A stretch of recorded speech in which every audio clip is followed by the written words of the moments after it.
Good morning. Happy Tuesday. Welcome everybody to today's March 4th Capital Investment Committee meeting, and we do have a quorum. Members, we have a very, very busy day ahead of us. We have 17 bills scheduled. Every bill will be on an informational basis only, with maximum 5-minute time limit per presentation. As I stated, no action. We'll just be laying these bills over. So please make your presentation concise. And if the project can be phased, please let that know up front so that prevents member questions. And first up, we have to do approval of the minutes from February 27th. Would Representative Zhang like to approve the minutes from February 27th? So moved, Madam Chair. All right. Representative Zhang has moved the minutes from February 27th. All those in favor say aye. Aye. Any opposed? All right. Minutes approved from February 27th. Thank you, Representative Zhang. All right. First up, we are going to hear Representative Perryman. Please make your way. If you have any testifiers, please make your way to the stand. And please state your name for the record and proceed with your testimony. Thank you, Representative Bernie Perryman, District 14A. And today I have two testifiers to speak to a capital investment in the St. Joseph, Minnesota area. And I'm going to let them tell you their testimony for the project. Thank you. Thank you. Good morning, Chair Franzen and committee members. I am David Murphy. I am the City Administrator for the City of St. Joseph, Minnesota, and would like to thank you for hearing this bill and giving us the opportunity to testify before you today. Last year, Speaker DeMuth presented this committee for the same project, and I would like to thank Representative Perryman, who also represents the City of St. Joseph, for authoring the bill this year. This project is part of St. Joseph's long-term capital investment plan. The investment in sewer main expansion aids the city with economic development, and expansion of commercial, industrial, and residential corridor. The city's current industrial park expansion is almost full, and we are receiving requests for additional industrial and commercial lots, however, cannot meet the demand for that. This project will open up 2,100 acres for new economic development, including the industrial, commercial, and also desperately needed residential lots. Bonding for this project helps us while restraining property tax increases, as 30% of the parcels in St. Joseph are tax exempt. They are either educational or ecclesiastical. Chair Franzen and Lead Lee, you know better than anyone that these projects only go up in costs, as shown in the handout that was provided. Last year, this bonding request was at $5.7 million and has now gone up to $6.2 million. It is estimated that costs could go up another 10% over the next year. The city is prepared to match the bonding amount. Our finance director and our bond counsel have determined the financing solutions needed to meet our matching obligation for this project. So I would like to express our sincere thanks to all of you for the opportunity to speak to you today, and a special thank you to Representative Perryman for authoring this request. We do have Randy Sabart here, the St. Joseph City Engineer, who is available to provide any technical details and answer any questions regarding the sewer line itself that you may have. Thank you. I would add to the question. Please state your name for the record. Your name. Randy Sabart, City Engineer for St. Joseph. I'd add that the earlier question, could this project be phased? Yes, there would be a potential to phase the project from initial preliminary design, final design, right-of-way acquisition perspective, and then separate that from the actual construction activity. There's less of an opportunity to phase the actual construction, since we're trying to get a trunk sewer to a particular portion of property, and so we can't build half a pipe to that distance, if you would. So it is possible to phase from design and construction perspective. Okay, great. Members, do we have any questions? Okay, seeing none, thank you for your presentation. Thanks for coming in front of the Capital Investment Committee and making your way down to the Capitol. Thank you. Thank you. All right, next up, we have Representative Nash. Representative Nash is going to be presenting on House File 928, Laketown Township. Please make your way to the testifier stand, state your name for the record, and you may proceed. Good morning, Madam Chair and Lead Lee. I have House File 928 with me, and there is a DE amendment, Madam Chair. We don't need to worry about the DE amendment. Okay. Well, if you had the DE, you would see that we're spending less money to phase the project, and this will be for Phase 1. With me, I have Pete Paris from Laketown Township, and he will explain the need. There also is in the packet a handout regarding this, and I believe this is the second or third time we presented this over the years.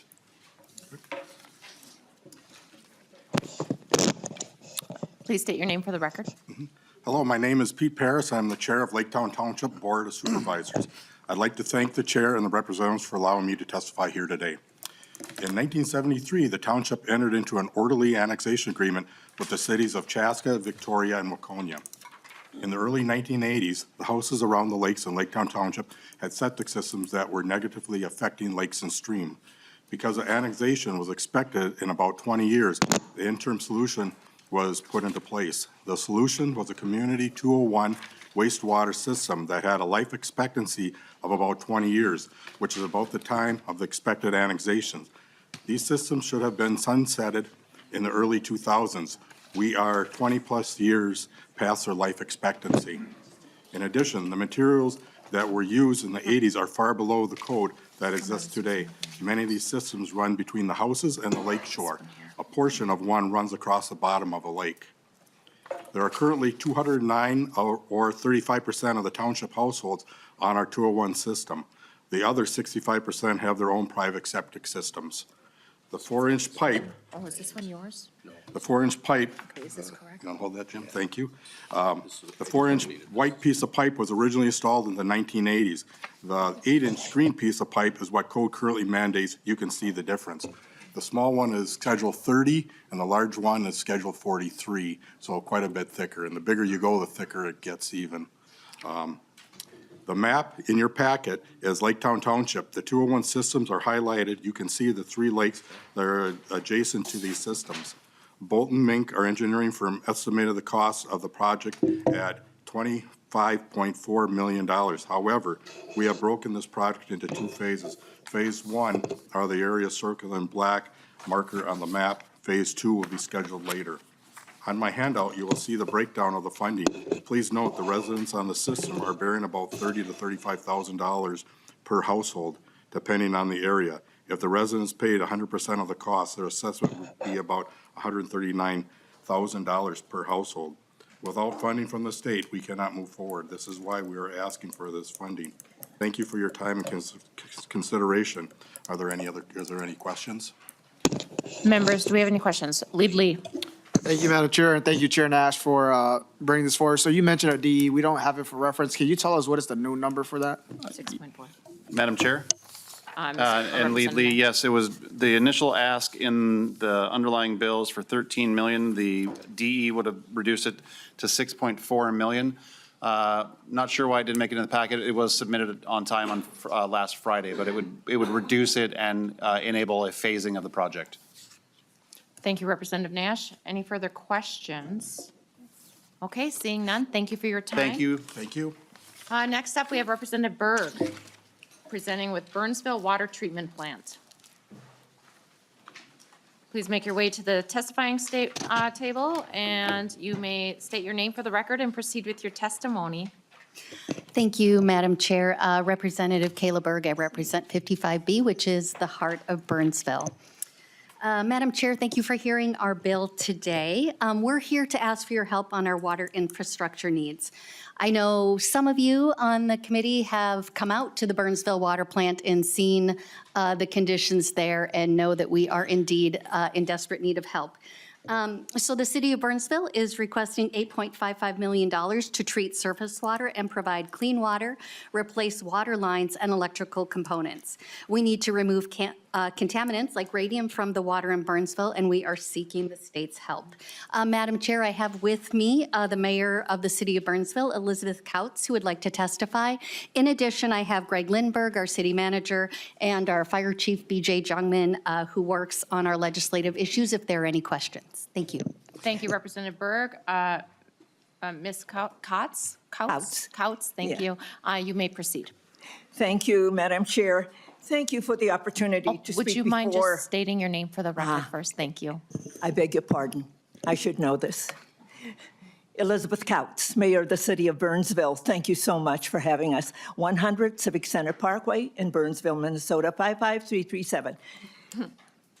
Thank you, Madam Chair, and members of the House Capital Investment Committee for hearing this very important bill for us. We are here to ask for your help in our water infrastructure needs, not only for the city of Burnsville, but for the city of Savage as well. The Burnsville Water Treatment Plant is a unique facility that combines both surface water from our local quarry and groundwater from the Prairie du Chien, Jordan, Mount Simon, and Jordan aquifers. During the winter, 2/3 of the water supply is derived from the surface water treatment plant, and with 1/3 from our groundwater. The ratio reverses in the summer months to meet the increased demands, relying more heavily on groundwater wells. The city of Burnsville is requesting $8.55 million to provide surface water technologies to process and produce clean, odorless water while reducing our environmental footprint, protecting natural resources, and reducing consumption. We will also provide for ion exchange and membrane filtration to remove radiation and other contaminants from the water supply.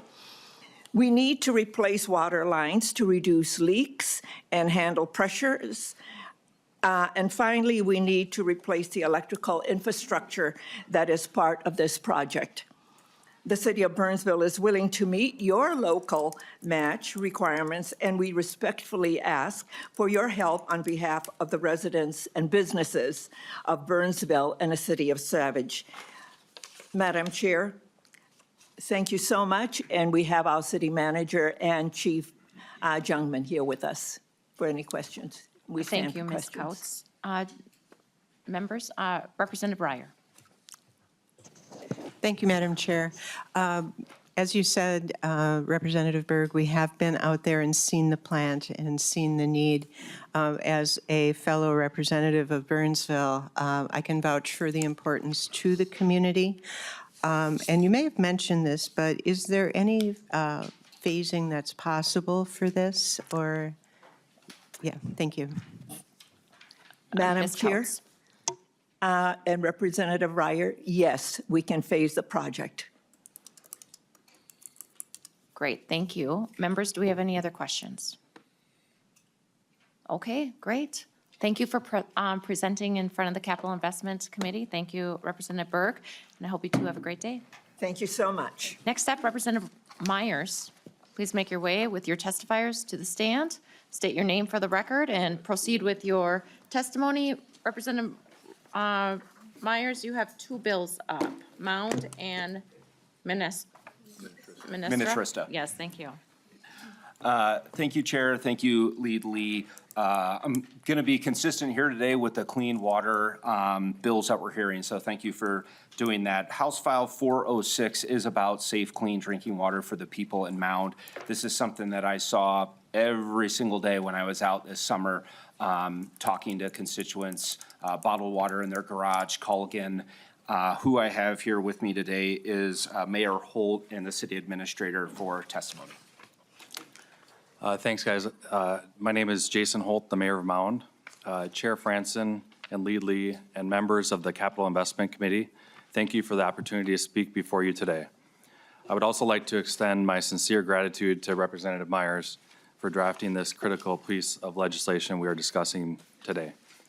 We are here in front of you once again to make the case for more state funding to address the elevated levels of manganese in our water supply. Manganese has been classified by the Public Facilities Authority as an emerging contaminant, and without proper treatment, it presents significant health risk if consumed in excess, particularly for infants and vulnerable populations. Mound does not currently have a water treatment plant, and it did not plan to construct one until late in 2020, when the Minnesota Department of Health began applying the EPA's health-based guidelines to manganese and required cities to meet maximum drinking levels. After Mound received notice from the state that its drinking water exceeded these new standards, the city immediately issued a health advisory notice to its residents and water customers, which is still in effect today. Mound has been identified within the Drinking Water Revolving Loan Fund intended use plan with a ranking of 188 and a score of 15. Based on these factors, Mound is now in the fundable range for an emerging contaminant grant through the PFA. We are grateful for the appropriation granted to Mound by the Minnesota legislature in 2023, which has been instrumental in getting this project and our Phase 1 out of 2 off the ground. However, according to our current engineer's estimation, we are still faced with about a $30 million price tag for the rest of the construction of the water treatment facility. Mound is a diverse community, both economically and demographically, with 25% of our housing stock comprising of rental properties and a median household income below Hennepin County's median household income. We must carefully consider the financial burden placed on our residents. For a city with less than 10,000 residents, Mound is currently bonded at $34 million in debt, and which $10 million is for water infrastructure. Our debt per capita is 61.5% higher than the average Class 4 city and 95.3% higher than the average city in Hennepin County. Mound also has another $26 million in infrastructure-related capital improvement projects that will require additional debt issuance through 2033. The average utility bill for medium users in Mound is only exceeded by 2 cities when compared to our neighbors in western Hennepin County. This, combined with our current debt situation, is the driving force behind our capital requests to Minnesota legislature, along with requests to the federal government on behalf of our ongoing pursuit of grant funding. The cost of upgrading our water treatment facilities to effectively remove manganese is significant. While we are doing everything in our means to address this issue, additional support from the state is essential to ensuring that we can complete this project efficiently and equitably without disproportionately impacting our residents. On behalf of the residents of Mound, I respectfully ask for your support in securing the funding necessary to safeguard our water supply and protect the health and well-being of the residents of Mound. Clean drinking water is not just a fundamental necessity, it's also a right that every Minnesotan deserves. Thank you for your time and welcome any questions you may have. Great, thank you. Representative Carroll. Thank you, Chair, and this is for Representative Myers. So last term, we toured some of your projects, including Excelsior. I know this Mound is close to Excelsior, but could you give us an update as to that project, the Mound project, or excuse me, Excelsior project? We're going to stick to the topic at Okay. hand. Thank you. Thank you, Chair. Lead Lee. Thank you, Madam Chair. And so maybe to the city administrator, you mentioned being the fundable range for the emerging contaminant grants. And so if you were able to get that, would that be in addition to the 30 million, or can you say, you know, what is the amount that you're expecting to get if we were to fund that program? So that would take it off the top. Through the chair. Oh, sorry, Chair. Could just, I'm sorry, what's your, you are Mayor Holt. Mr. Dow, or you're the mayor? Yeah. Mr. Fisher? Sorry, Chair, it would take off, from what I'm understanding, maybe like 3 million is what we're looking at this year. So we'd still need another 27 million. So Mr. Holt, right? Yeah, sorry, Okay, thanks. sorry, we're reading the wrong bill there. Does that help, Lead Lee? Okay. Any other member questions? Okay, seeing none, thank you very much. Appreciate your time down here. Thank you. Representative Myers, you have your next bill up. Yes, members, House File 408, again, is a clean water bill. This is for the city of Minnetrista. Who I have with me today is Councilmember Refkin and the city administrator. You know, I think we heard about this project on the tour last year. Again, this is a smaller community that has really big infrastructure needs, so I will let Councilmember testify to this. Hi. Hello there, and welcome to the committee, Ms. Refkin. Hi, Please state your name for the record and proceed. I am Kathleen Refkin. I am the council member for Minnetrista. Thank you, Chair Franson, Vice Chair Fogelman, and Lead Lee for having the city of Minnetrista here today. Thank you to Representative Myers for bringing forward our bill. We appreciate all of you taking the time to hear our bonding request. The primary reason we are requesting bonding money is to ensure Minnetrista is able to pragmatically manage the cost of living for our residents. This bond money will support the construction of entry-level homes, townhomes, and apartments. This is a need for our city, which will allow the city to keep affordable housing. Minnetrista only has 2,200 connections on our city water system. This means when you look at Minnetrista's demographics in its entirety, the residents on the lake with multi-million-dollar homes are not on the city water system. These homes are on private wells and thus do not contribute to the water fund. Therefore, it is the newer areas of town, such as the apartments, entry-level homes, single-family homes, and townhomes who are bearing the fiscal burden of our water infrastructure needs. Without any bonding funds, the cost of the required water treatment plant to support the residents will increase each home's direct cost by $1,200 a year, in addition to any water usage. This means every entry-level home, apartment, single-family home, etc., will have a bill of $1,200 a year for 20 years without pouring a single glass of water. Minnetrista draws water from the same aquifer as the city of Mound, and we need this plant to treat the manganese and iron in the system. As you are aware, manganese is a public health concern, which can lead to neurological and developmental issues, especially in infants and young children. Minnetrista is more than a shovel-ready site. We are currently drilling our 2 new wells for this plant and plan to break ground on the plant later this year. The site is ready to go, having already been cleared, and we are currently finalizing design plans. So this is not a phased project.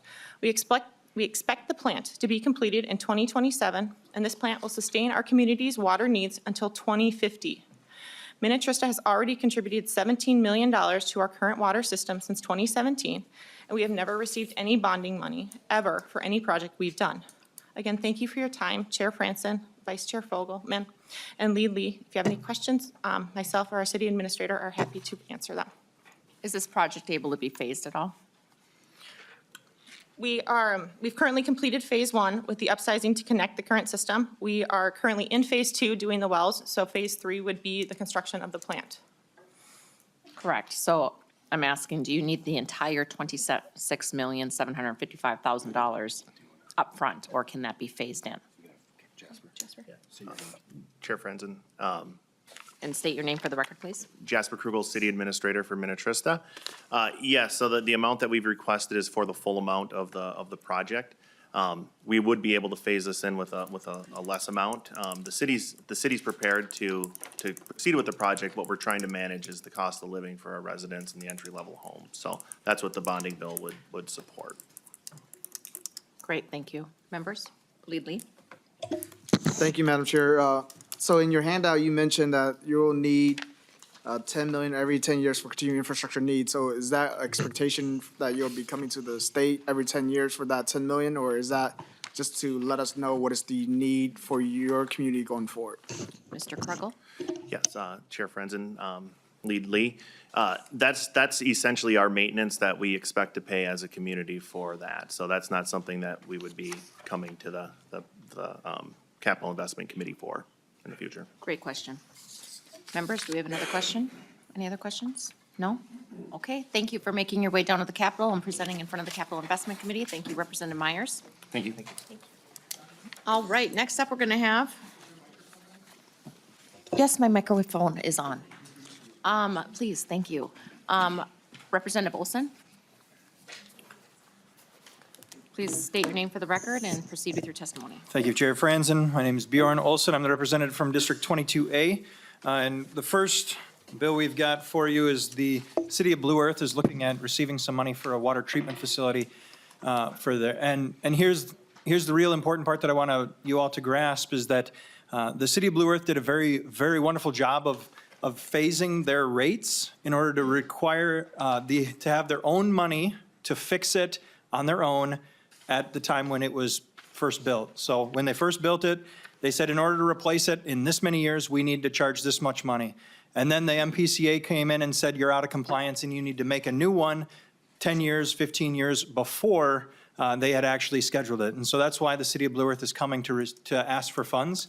If you look at their one pager, they're actually asking for a little bit more than 35% of the total cost of this facility. Blue Earth is not trying to pull one over on the state of Minnesota. They're attempting to get this job done at an affordable rate. They have the funds to cover down on what they had prepared for, and the state of Minnesota is asking them to make a new one a little bit earlier than what they had previously planned, and that's why they're asking for $7.5 million. I have with me Mr. Tim Stoner, who is the Director of Blue Earth Light and Water. He can provide more information.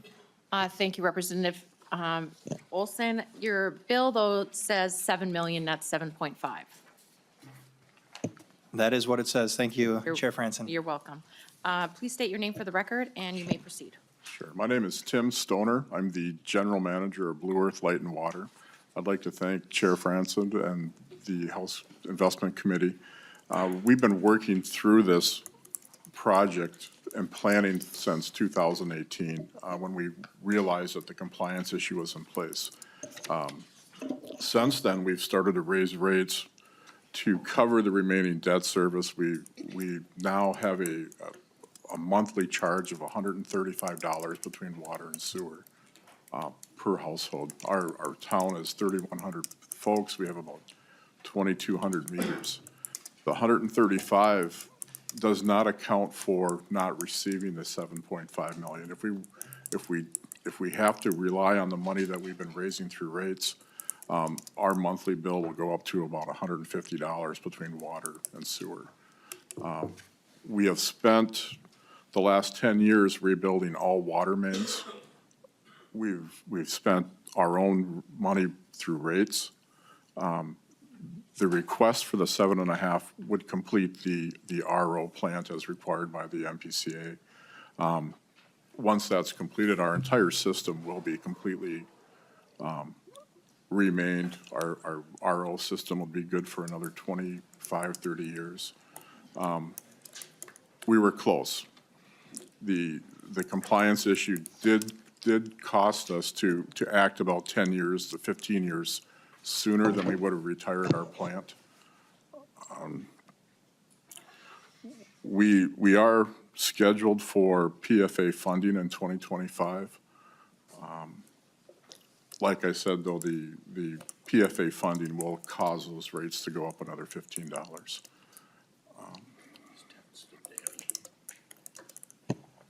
Representative Olson? Thank you, Chair Franson, appreciate it. And redoing my math, the $7 million that we're requesting is actually 35% of the project. So the City of Blue Earth is prepared to cover 65% of the total cost. Thank you for your time. Okay. Members. Representative Frederick, do you have a question? No? Okay. No? All right, thank you for presenting on House File 730. Next up, you have House File 731. Representative Olson? Please make your way to the testifying table, state your name for the record, and then you may proceed. Thank you, Madam Chair. Representative Bjorn Olson again for District 22A. Lewisville is a very small community within my district, and their pipes and their infrastructure was placed in the city just after World War II. So for those of you who are poor with your numbers, that's about 80 years ago is when the city of Lewisville actually had their pipes replaced. We're seeing some significant issues with water main breaking, and the cost is swamping the small city of Lewisville. About 250 people live in Lewisville. So to ask the small city to completely redo and replace their pipes on their own is something that's maybe a bridge too far in this issue. But we're here asking for absolutely anything that the city can receive from the state in order to get to alleviate some of the costs on their infrastructure. All right, please state your name for the record. Good morning. I'm Barb File. I'm the mayor of Lewisville. I appreciate the opportunity to speak before you today regarding our bill in which we are requesting up to $10 million in funding. The city of Lewisville urgently requires new citywide sewer and water systems as well as road construction due to the age and deteriorating condition of our current infrastructure. We initially invested $2.8 million to design and construct a wastewater treatment plant. Unfortunately, the plant failed to operate correctly, and the construction company subsequently declared bankruptcy, leaving us without any reimbursement. We were compelled to finance a new design and hire another contractor at an additional cost of $3 million. Thankfully, the second treatment plant is functioning properly.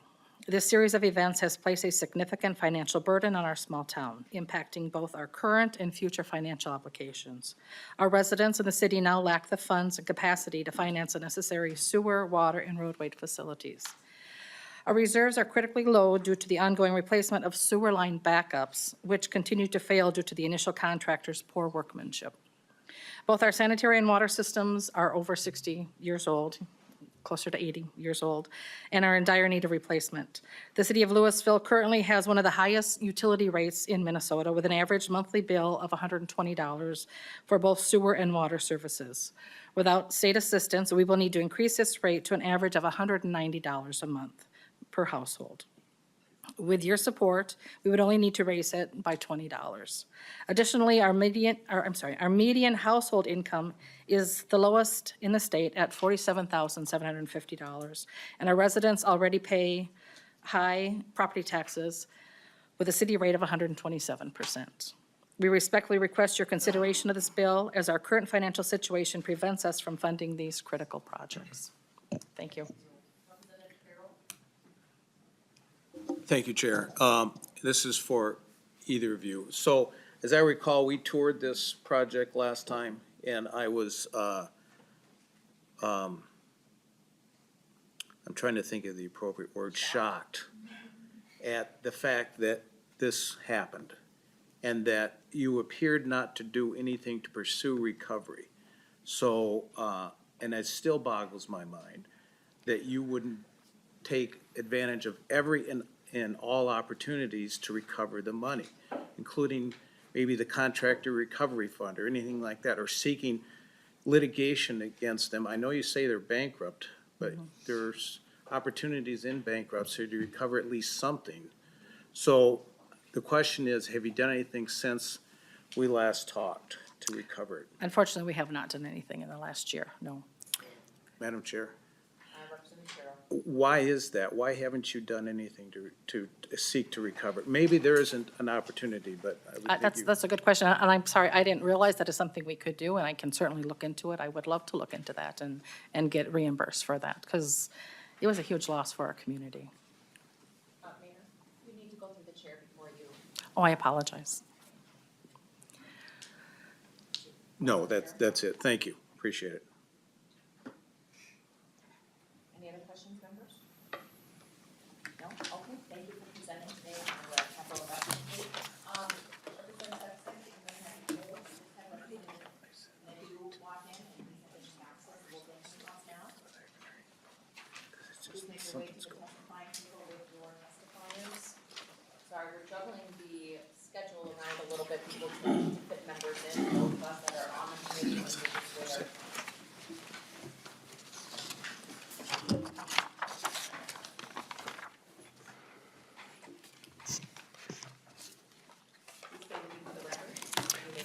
Thank you, Madam Chair. Thank you, members. I'm Danny Nadeau. I appreciate being here today. Do I move my bill? You are the city of Dayton right now. Yep. Yep. 314. All right, I'll move 314. And thank you again. This project is for the city of Dayton, and for those of you that don't know, the city of Dayton is probably the fastest growing community in the state. It's definitely the fastest growing community in Hennepin County. Edge communities, like the ones in my district, we face unprecedented challenges today. Fiscal disparity contributions, housing density conflicts, we have land valuations, transitioning from rural to residential, and then balancing those infrastructure needs that we need in a growing community. So today we're going to be discussing two projects. The first one is House File 314, and it's the aquifer, and it's about water. The aquifer that supplies the city's water system has a very high iron concentration. While the high iron level is not a health concern, it is a problem to residents. And recently, the Minnesota Department of Health issued new health guidelines regarding manganese levels, and certain areas of Dayton have these elevated manganese levels that need to be addressed. So House 314 will begin to solve this problem with a wellhead treatment plant for 2 wells. It's going to be able to meet primary and secondary standards set by the Minnesota Department of Health. With this project, it's going to stabilize manganese levels in the water that are 5 times higher than they're supposed to be. And with that, I would like to turn it over to my testifiers, starting with the mayor. All right, Mayor Dowd. Mayor Fisher. Morning, Madam Chair Franson and members of the House Capital Investment Committee. My name is Dennis Fisher. I am the mayor of Dayton. If you do not know where Dayton's located, it's directly between Champlin, Rogers, just north of Maple Grove and the Northwest Metro. Dayton's at a critical turning point in its life cycle as a city as we turn from being a rural suburb to a developed suburb of the Twin Cities. City of Dayton has grown immensely over the past 5 years. We've doubled our population that was stable for 25 years. With this growth, we as a city began making plans for water infrastructure needs, which included water treatment, water towers, among other things. Dayton has 3 separate water systems, which is an additional challenge, one of which is supplied by Maple Grove Water. The other 2 systems are Dayton Water. One has treated water and one is untreated at this time. These systems happen to be miles apart and would be tens of millions of dollars to connect. In early 2020, we began planning to construct a water treatment system for both of those systems supplied by Dayton Water. The cost escalated at an alarming rate. The last cost we heard from some preliminary engineering figures was close to $35 million for the plant. We asked staff to look at another solution for the smaller system. City staff receives complaints from residents on a weekly, if not daily basis, from residents in the area related to the smell of the water and the color of the water at times. We also have a manganese problem in that area. We need to treat it at the source. Provide residents with clean, safe drinking water is a critical element of the city and one that myself and the council are looking to address as quickly as possible. Yeah, Madam Chair and members of the House Investment Committee. My name is Zach Dowd. I'm City Administrator. I got a couple more comments for you. Yep, no, thank you so much. I want to provide a little more information that the council did direct us to move forward. We looked at getting a preliminary engineering figures related to a wellhead treatment plant that began at $2.5 million back in 2020. In early 2023, we began engineering for that wellhead treatment plant based on the needs to meet those secondary standards. And when we got the numbers back by the end of it in 2023, we're at $8.5 million for that same wellhead treatment plant. And that had to do to a number of factors related to the media that was needed. It also had to do with additional pumps needed for the limited water pressure and even more limited water storage, which you will hear at the next bill, that we have. And this is over 300% above the preliminary figures that we had started with, which slid the project out to a future year. We are now looking just to get the water system, the only water system left in Dayton, to be equitable with the other systems within the city. So, thank you very much. Thank you, Madam Chair. Thank you, Representative Nadeau and testifiers. My question is, with the growth that you're seeing in your community, how long will this solution hold you for? Will you be needing to do other kinds of expansion in your water treatment program, or is this kind of a long-range solution as well? Thank you. Thank you, Madam Chair. I'll hand it over to Administrator Dowd. Yeah, Madam Chair Franson and Representative Ryer. The answer to your question is that no, this system would be able to be utilized long-term. This area of Dayton is very secluded, and so it isn't planned on any growth in the near future. So this system will last for planning at least 20 years to 25 years at a minimum. So thank you very much. Any member questions? Any further discussion? Representative Carroll. Thank you, Chair. So Representative Nadeau, I don't mean to put you on the spot, but I thought I heard you say that Dayton is the fastest growing city or suburb or whatever in the state, and your testifier just indicated otherwise. Could you clarify the discrepancy? Madam Chair, Representative Carroll, thank you. You know, I will let I think it is one of the fastest growing communities in the state, but I'll let the administrator answer that in more detail. Yeah, Madam Chair Franson and Representative Carroll, I want to preface what I just mentioned. There's a section of Dayton that has been historically there forever. It's called the Historic Village, and it is not planned to grow. The other parts of the community are expected to grow very quickly, but we have roughly 5,000 acres of basically farmland currently, and we are growing from the south to the north, from Maple Grove north, and the Historic Village happens to be on the furthest northeast west corner near Otsego. So that's why that area isn't intended to grow, but the rest of Dayton will grow significantly over the next number of years. Thank you, Chair. That's very helpful. Appreciate the explanation.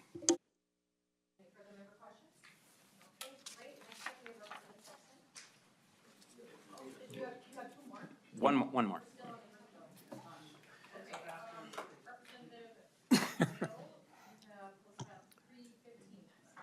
Yes, Madam Chair, thank you. And members, House File 315 is, and I'll let the Administrator Dowd talk about this a little bit more, but this is a water tower for the historic district that you were mentioning, Representative Carroll. It's a small little, it's the first part of the community in Dayton that developed years and years ago. It's up on the confluence of the Crow River and the Mississippi River.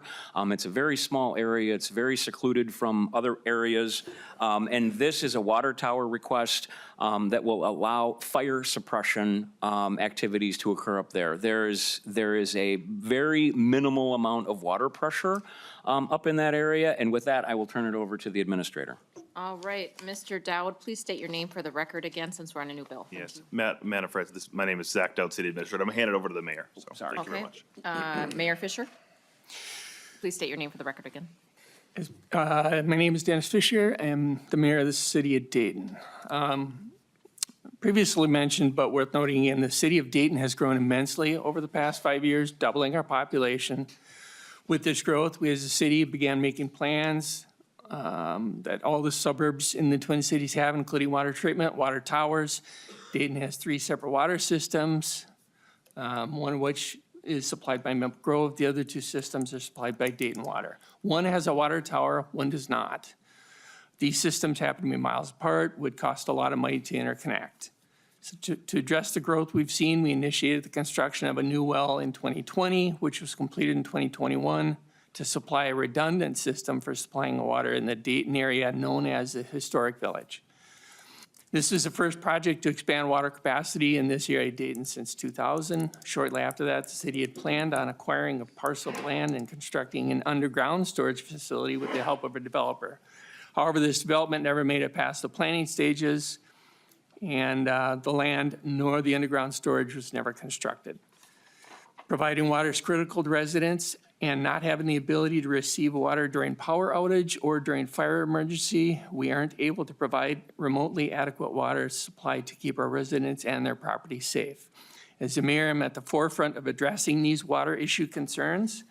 The number of complaints I hear from residents in the area. We have addressed water supply concerns across the city, and this is our last area of the city that needs to be addressed. The number of the homes shouldn't matter, the location of the home shouldn't matter, the price of the home shouldn't matter when it comes to public safety, and this water tower will address all these needs for the oldest part of the old village. Thank you for your time. Thank you very much, Mayor. All right, member questions? Okay, seeing none, thank you for presenting in front of the Capital Investment Committee today. Thank you. Thank you, members. All right, next up, Representative Sexton. Representative Sexton, and then up deck, we will have Representative Hansen. Representative Sexton has 2 bills for the city of Waseca. I do have 2 handouts as backup, and then we can just double check. We've got audio-visual support. House File 425 for you up first.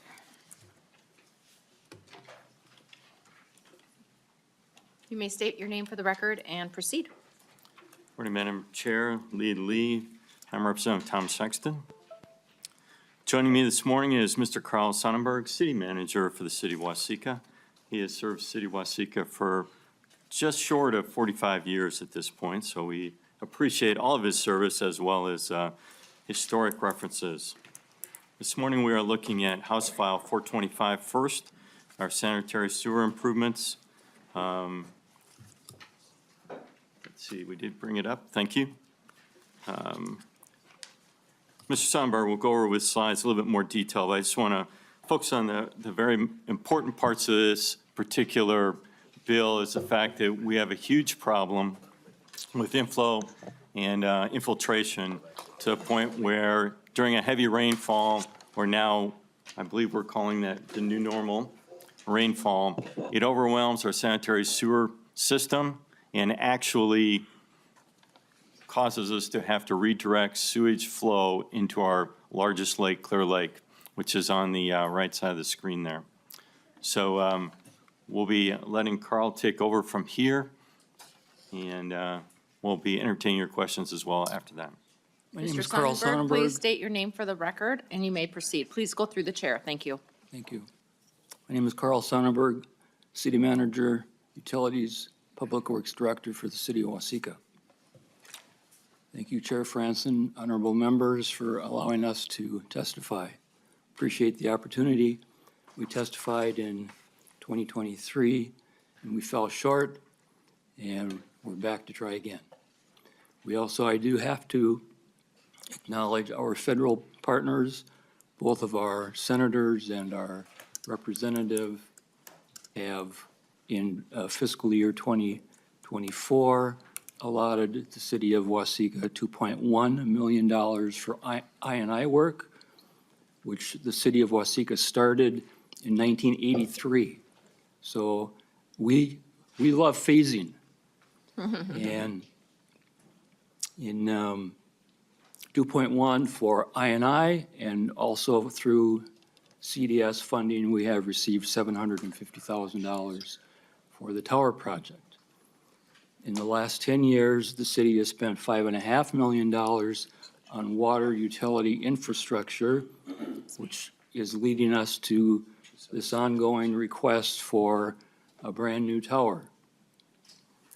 And getting back to the sanitary sewer request,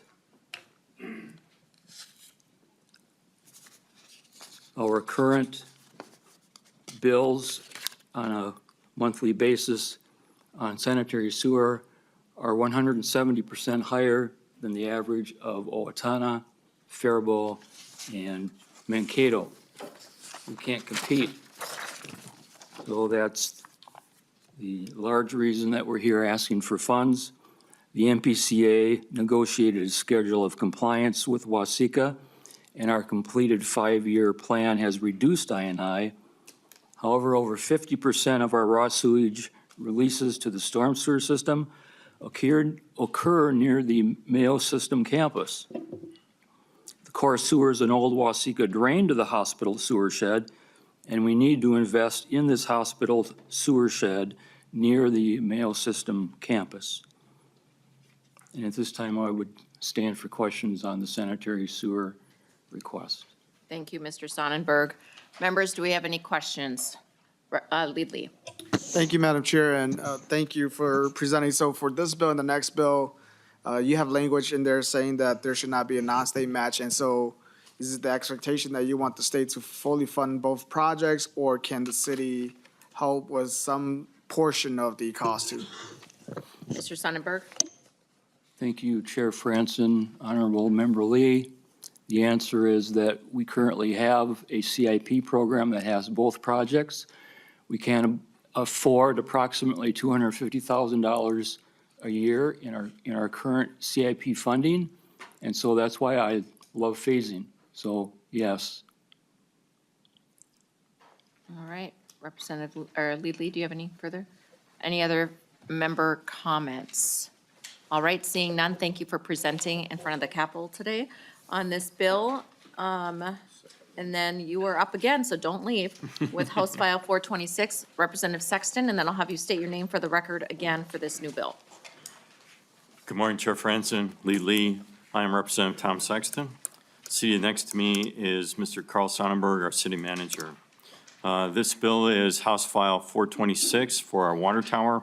We have an existing water tower that's causing high maintenance issues. It was built in 1954 and must be replaced.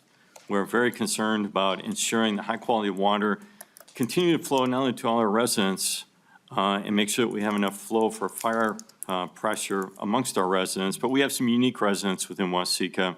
It includes the Federal Correctional Institute, we call it the Women's Prison, as well as the University of Minnesota Southern Research Center, both of which are on the southwest side of the city.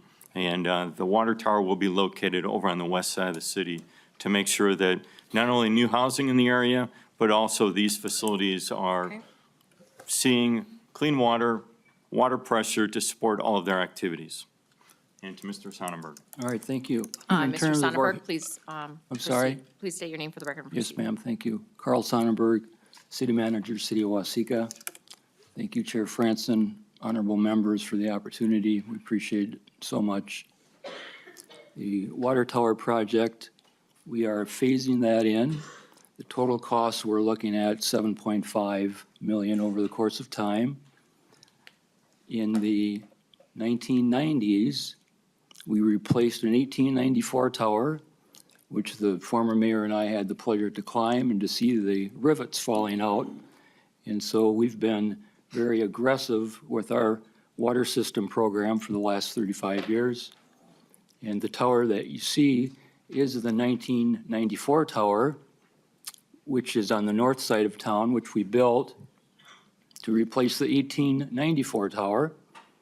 The 1954 tower, which is at City Hall, would be replaced with the tower that Representative Sexton has mentioned. And I would also like to point out that our water rates are on average 20 to 25% higher than our neighbors, Faribault, Owatonna, Mankato, and those are the areas that we need to compete with. I would like to stand for questions at this time.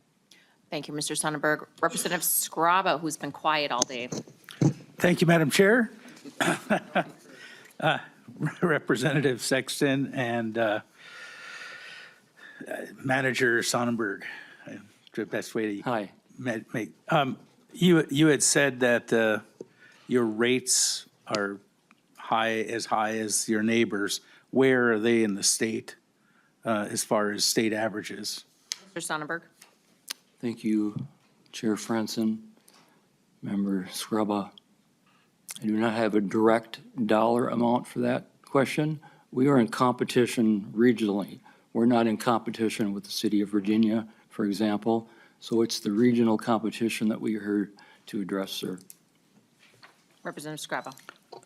The reason I asked the question is if everyone around there is $5 a household, and then you're like, we're competitive. Everyone's $5 a household, and the rest of the state is charging $25 a household. That's the average I'm looking for. I mean, I'm not looking for, are you in the ballpark? Have you raised your rates? Have you done that in the last 2 years, 5 years, 10 years, or is it an Yes. annual? That sort of stuff. Okay. So thank you, Madam Chair. Thank you, Representative Scraba. Mr. Sonnenberg. Madam Chair, thank you, Representative Scraba. I can get you the exact information that you're asking for. A little bit more perspective would say that our median income is about 75% of the state average. So there's not just the one data point, but there's a collective analysis that we do. All right, we are running out of time, Representative Scraba. Yeah, yes, Madam Chair, thank you. Do you have a PFA rating? Do you have a Yes. number? Mr. Yes. Sonnenberg. Thank you. It is on the water tower, it's number 315. And I have the number on the sanitary sewer project. I believe it's number 74. 78, sorry. Thank you, Representative Scraba. Any other further member discussion on House File 426? Seeing none, thank you for presenting in front of the Capitol today, the Capital Investment Committee. Thank you, Chair Franson. And thank you for bringing the bagels as well. Representative Sexton, your first time presenting in front of the Capital Investment Committee, and you just made some brownie points with the committee, so thank you. I would encourage if there's still left over to anybody who's in the audience, please partake so that we don't have to carry them back. Good. Next up, if Representative Hansen can be patient, we'll have Representative Vang to present her bill for Brooklyn Park.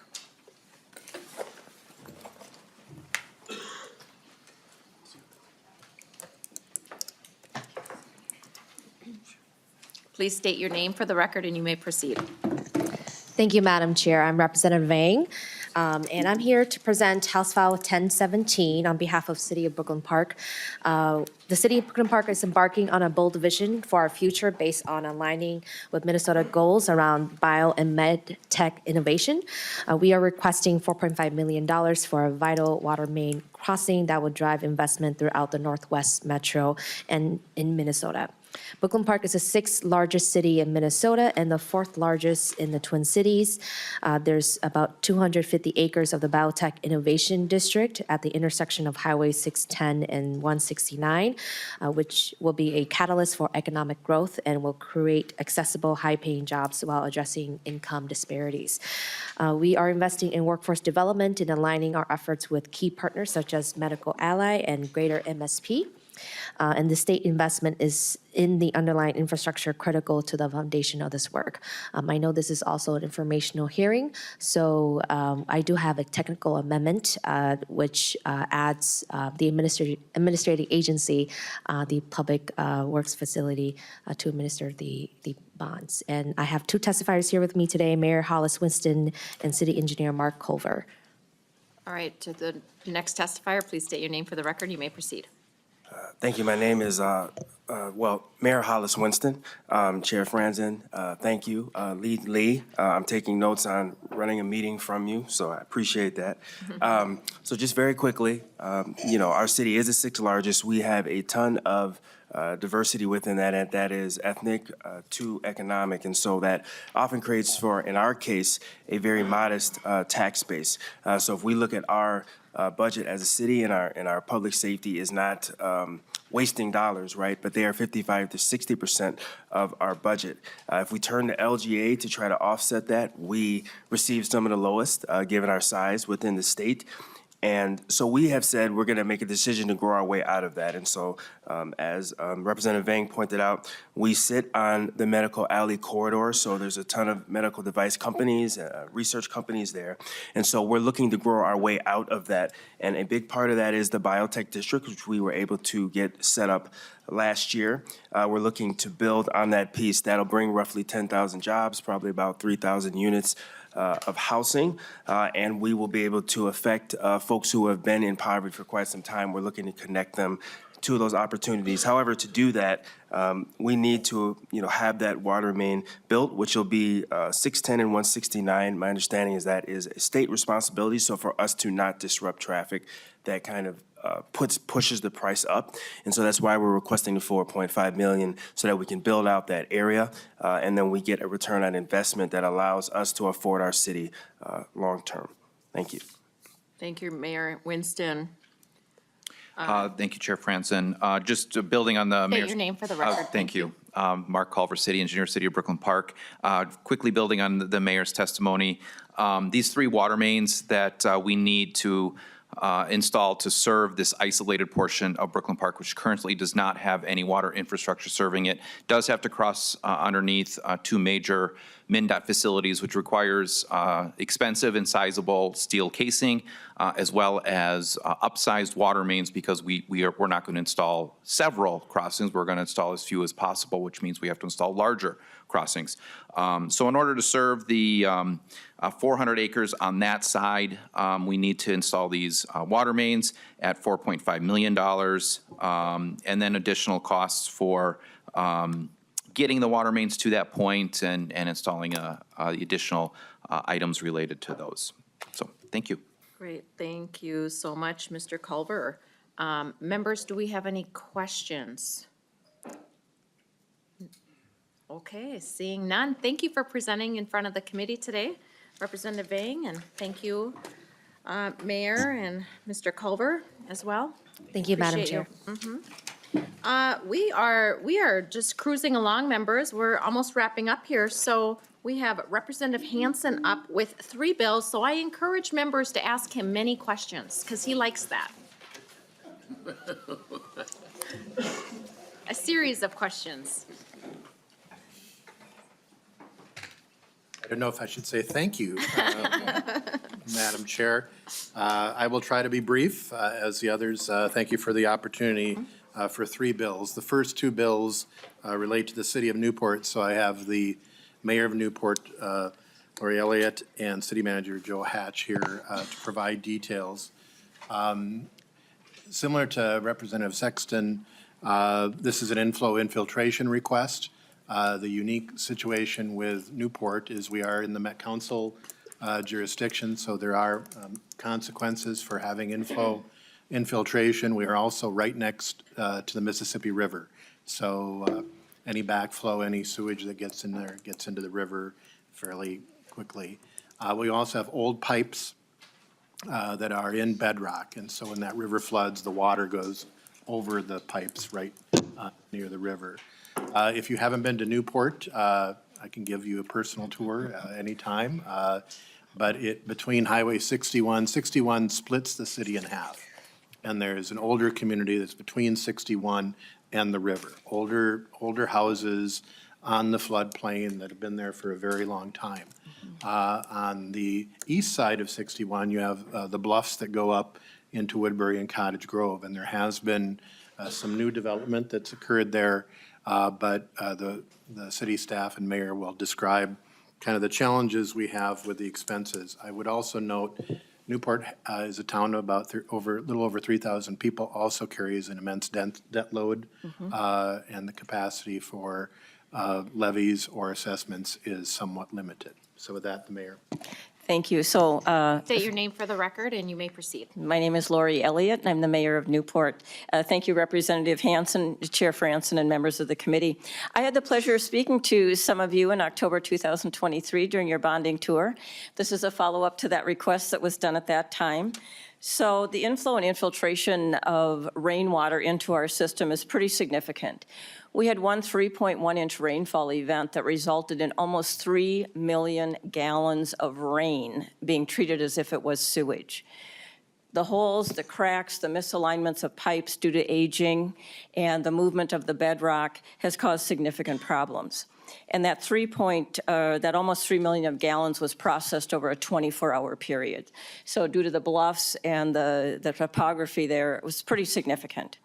There's also concerns about household waste. When you do your laundry, take a shower, flush the toilet, all these cracks within their sewer pipes, all of that is flushing out into the ground, and the project area is 2 to 3 blocks from the Mississippi River, so it causes a number of environmental concerns. So these requests are for sewer, stormwater, and related infrastructure improvement, repairs, and replacement. So as Representative Hansen said, we're a little bigger than 3,000 now. We're at about 4,000 people with an average household income of only $62,000 a year. We can't accomplish this I&I work that the Met Council so badly wants us to do without state financial support. And Metro Waste refers to us as their worst offender. We've calculated the special assessment impact for our Project 1 priority, and it's almost $10,000 per property, which calculates with interest to about $100 per month added on to a mortgage or a rent payment. And when you only make $62,000 a year, this can be substantial. And remember, we have many who are under $62,000 in income. This will force some low-income homeowners out of their homes and renters to have to move. And we did an area study back in 2023, and one of the quotes that was written in was, "I moved here to Newport to restart my life after surviving significant hardship. Newport was the only place where I could raise my kids in a safe environment with affordable rent.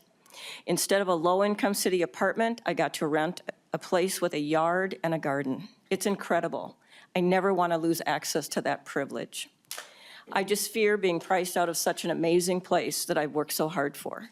And I don't know too many people who think that a yard and a garden is a real privilege, but this person certainly really appreciates it for their family. So let's talk a little bit more about Newport. We've got the highest sewer rates of our neighbors. We have one of the highest sewer rates when compared with outstate cities, and we looked at 19 cities of varying populations. We came in 5th. We have the 2nd highest tax capacity for municipalities in Washington County and the 6th highest municipal property taxes in Washington County. We simply can't raise taxes enough, raise our water rates enough to fund our way out of this problem. Thank you very much for your time today. Thank you. Members, do we have any questions? Representative Zhang. Thank you, Madam Chair. Madam Mayor, I have some concerns that you're coming to us for state funds, but yet businesses in your district are coming to me with concerns that you're trying to push them out. So can you share with me how your city is welcoming minority-owned businesses? Well, I think we have a lot of Mayor? female as well. Oh, did you? Mayor Oh, I'm Elliott? sorry. Thank Thank you. you for the reminder. We have women-owned businesses as well as minority-owned businesses, and I think what you're referring to has to do with a zoning issue, and businesses need to be operating in the zone for which they are assigned to. And so I believe that was the problem that arose there. Is that accurate?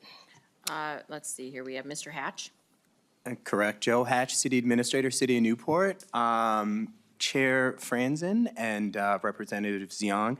The issue there was a business that did not have the proper permit. Unfortunately, it's not zoned correctly. I've met with the business owner. I'm working with the business owner in order to look at other options within the city that would fit into our zoning.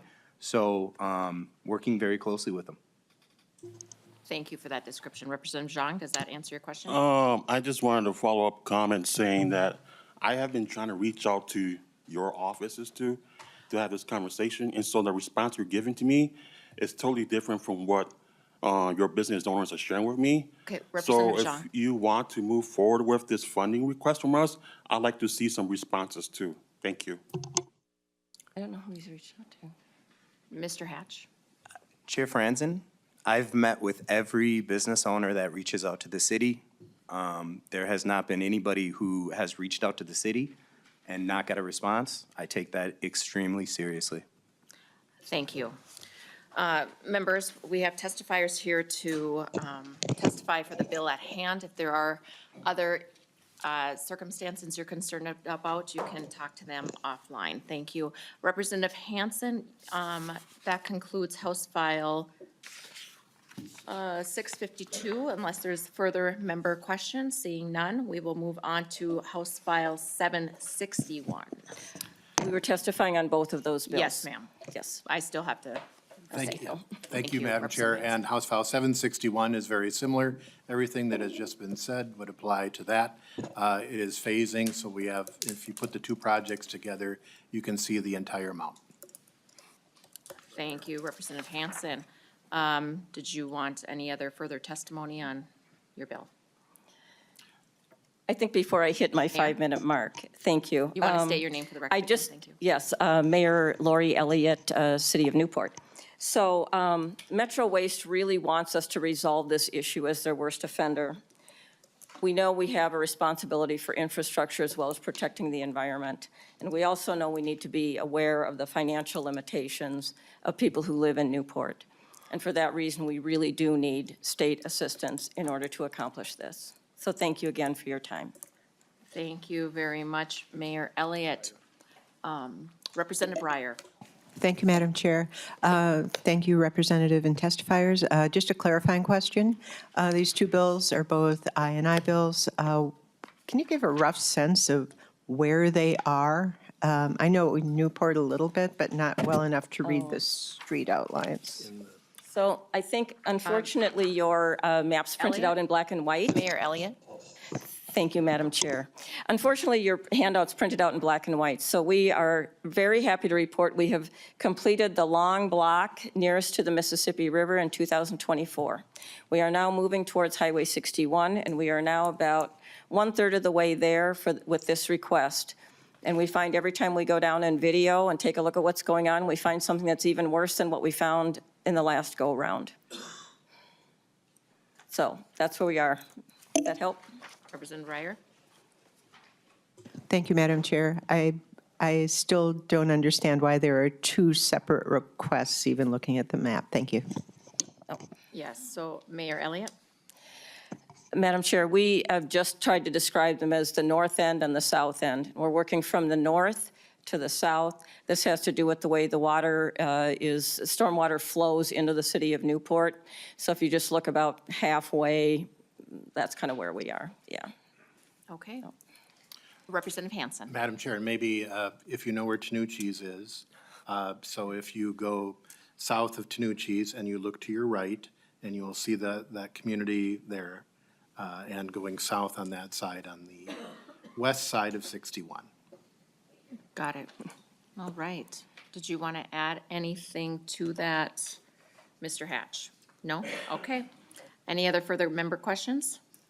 All right, seeing none, thank you for presenting on House File 761. Next up, Representative Hansen, you have House File 1079 with the South St. Paul.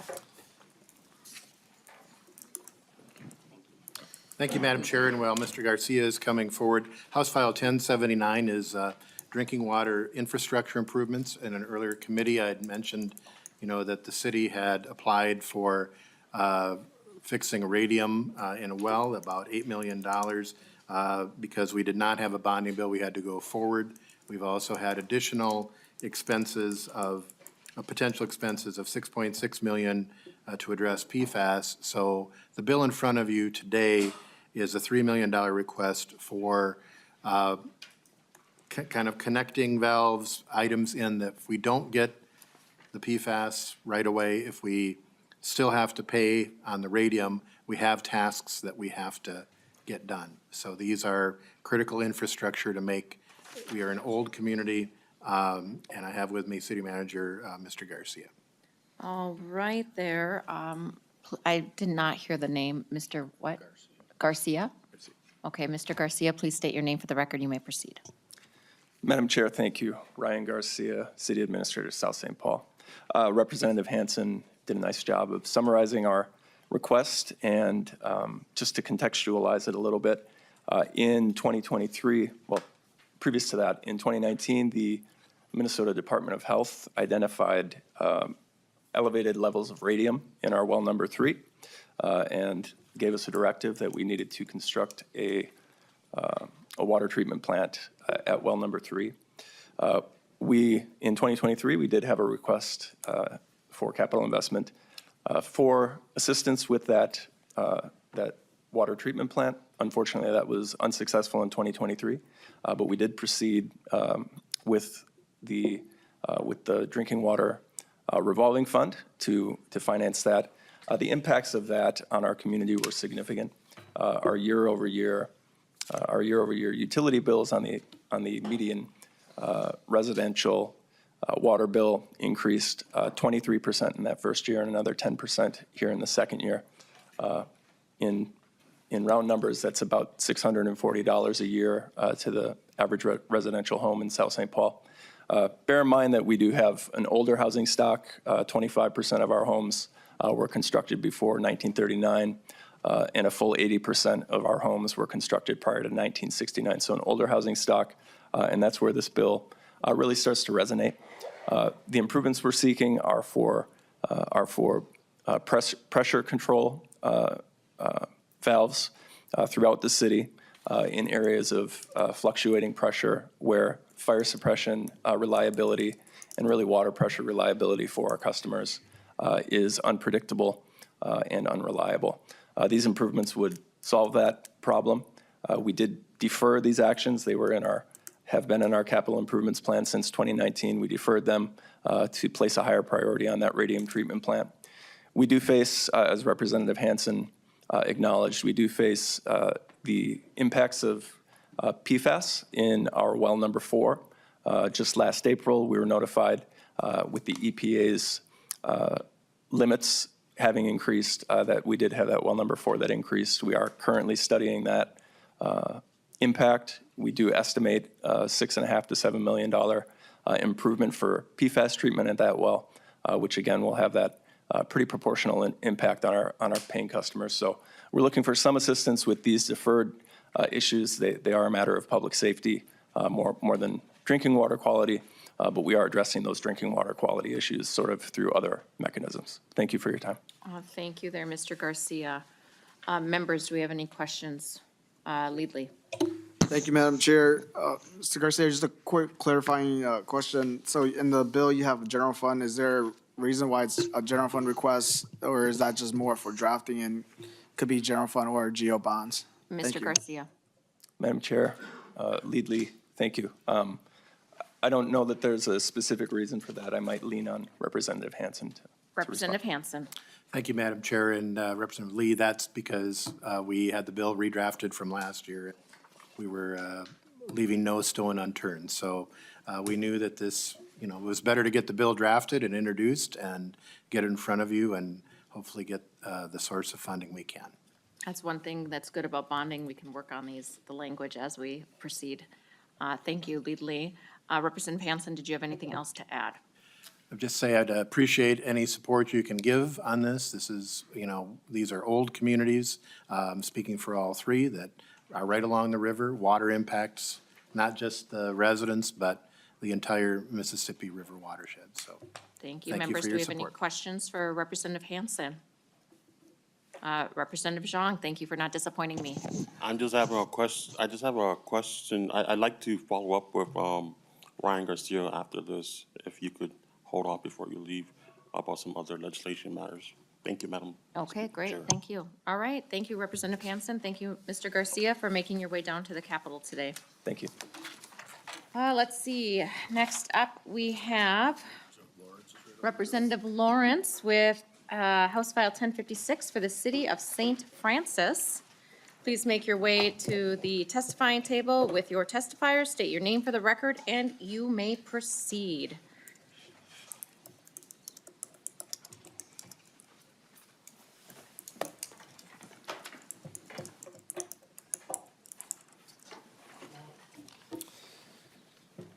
Good morning, Chair Franson and committee members. Thank you for hearing our file this morning. I move House File 1056 before your committee today. Thank you for your loud, boisterous voice, Representative Lawrence. You may continue. I thought I May I was proceed? sleeping, but I'm not now. Well, we are towards the end of the meeting, so. May I proceed? Yes, sir. Oh, thank you, Madam Chair. We're pleased to bring forward before you today House File 1056. This is a request from the City of St. Francis for water and sewer line improvements. The City of St. Francis is an older community. It needs to replace its aging water infrastructure as well as expand infrastructure capacity. They've been made aware that there's going to be some improvements to Highway 47, which goes through the City of St. Francis by the state. And because of that, it is of urgency and necessity to replace these lines at this point in time. We don't want to get caught with having to re-tear up a brand-new road to replace aging lines. And so they're here today. I have with me from the City of St. Francis, City Council Member Kevin Robinson, as well as City Administrator Kate Thunstrom. Thank you. All right. Thunstrom. Please state your name for the record, and I hope your testimony is as energetic as Representative Lawrence's. Good morning, Madam Chair and members of the committee. My name is Kevin Robinson. I'm a current city council member of the City of St. Francis. We're a city of approximately 8,300 people just north of Anoka along the Rum River and the Highway 47 corridor. Our current trunk water and wastewater lines were constructed over 50 years ago, and our aging and undersized infrastructure is no longer adequate to serve the small growing community, which needs increased capacity in both length and size.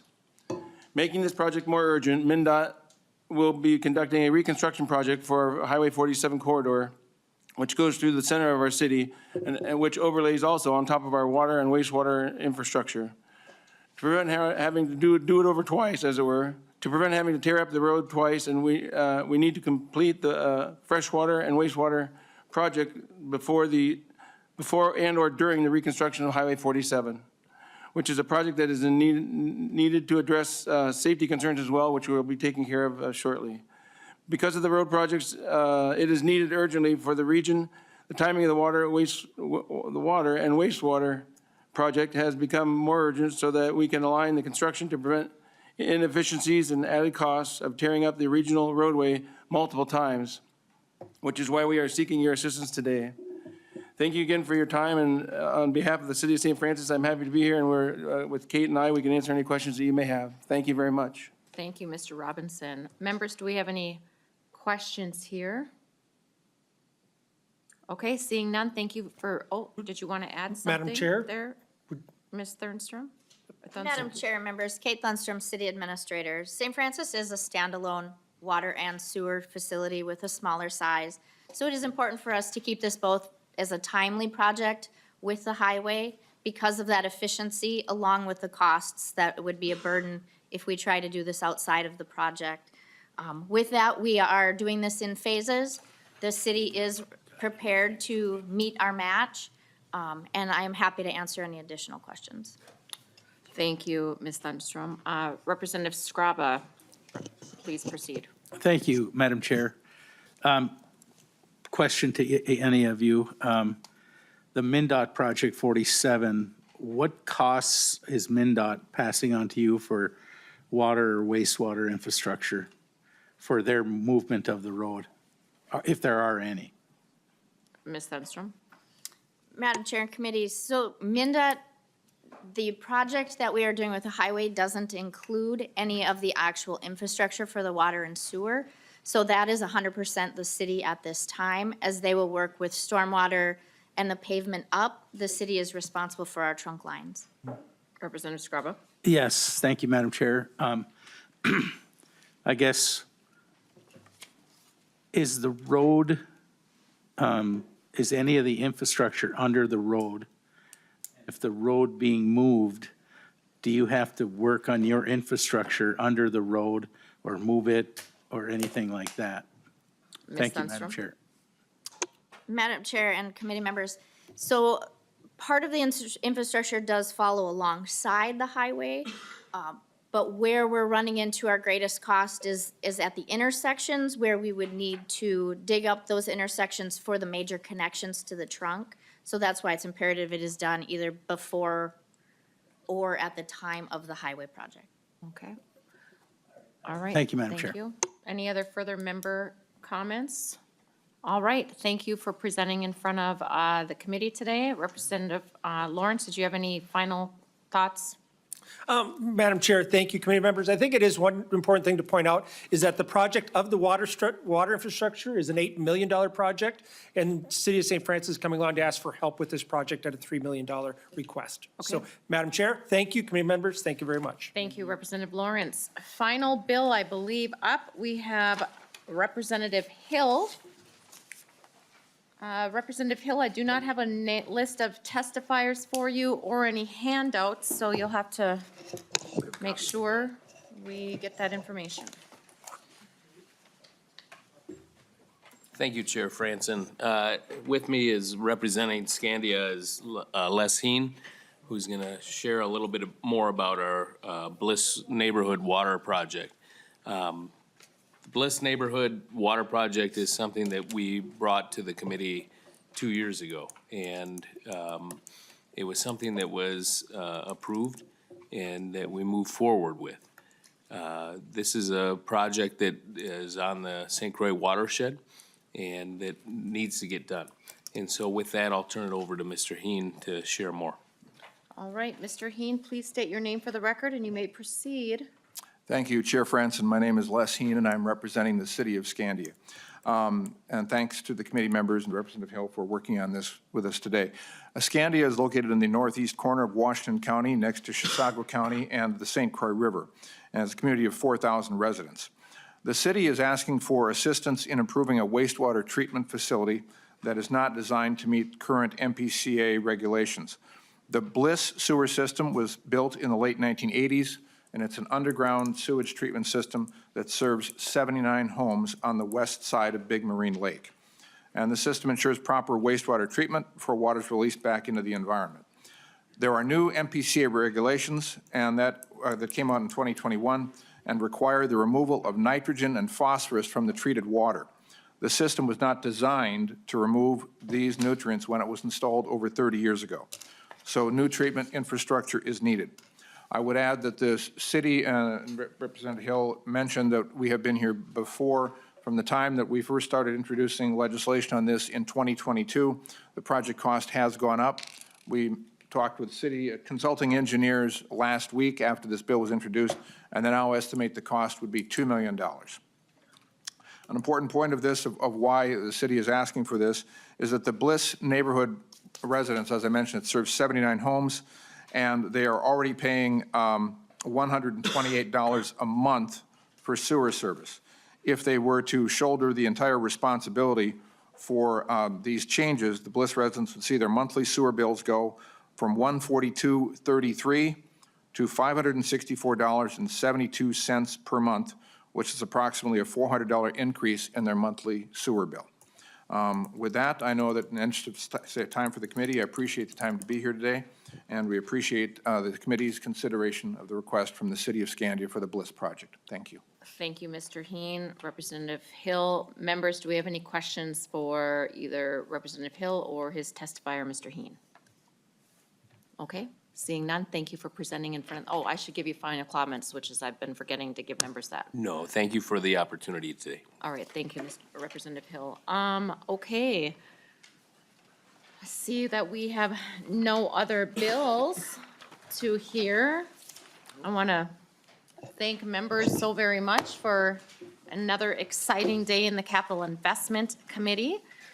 Next meeting we have would be March 6th, where we have even more bills, 18 bills. So it's going to be another exciting jam-packed day, which I know we will all roll up our sleeves and look forward to it. So members, unless there's any further business, I think we can adjourn the meeting. All right, thank you.